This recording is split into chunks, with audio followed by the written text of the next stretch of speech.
Erkaklik gormoni testosteron miqdorini oshirish uchun 5 ta muhim tavsiya. Videoni oxirigacha ko'ring. Albatta, bu tavsiyalarni oldin bilmagan bo'lsangiz, bilib oling. Demak, erkaklik gormoni testosteron bu oddiyroq qilib aytadigan bo'lsak, erkaklik xususiyatlarini ta'minlab turuvchi, tanada ishlab chiqaruvchi modda. Agarda bizning organizmimizda testosteron miqdori yetishmasa yoki kam miqdorda bo'ladigan bo'lsa, jinsiy aloqaga xohish o'ladi, jinsiy olat tarangligi pasayadi, erkak kishi depressiv holatlarga moyil bo'ladi, siyish bilan bog'liq muammolar kelib chiqa boshlaydi va hatto aloqa vaqtiga ham ta'sir ko'rsatishi mumkin.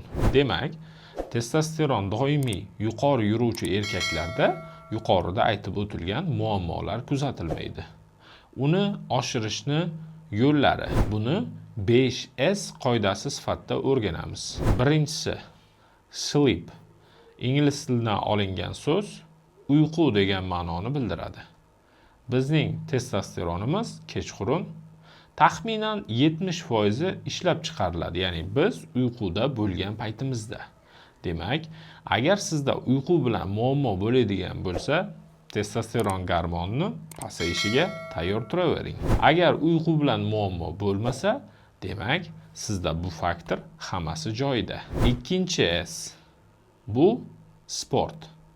Ya'ni doimiy harakat, doimiy sport bilan shug'ullanish, doimiy kardio nagruzkalarni bajarish erkak kishida odatdagiga nisbatan testosteron miqdorini portlatib yuqori darajaga olib chiqadi va jismoniy sog'lom bo'lgan erkakda albatta jinsiy taraflama muammolar bo'lish ehtimolligi juda past bo'ladi. Uchinchi S'imiz esa sunlight, ya'ni quyosh nuri.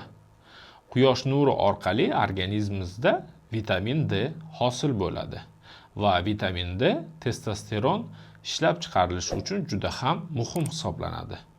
Agar siz quyoshda yetarli miqdorda yursangiz va quyoshda shug'ullansangiz, shunda tanangizda yetarli miqdordagi vitamin D ning hosil bo'lishi testosteron miqdorini ham ko'paytirishga yordam beradi.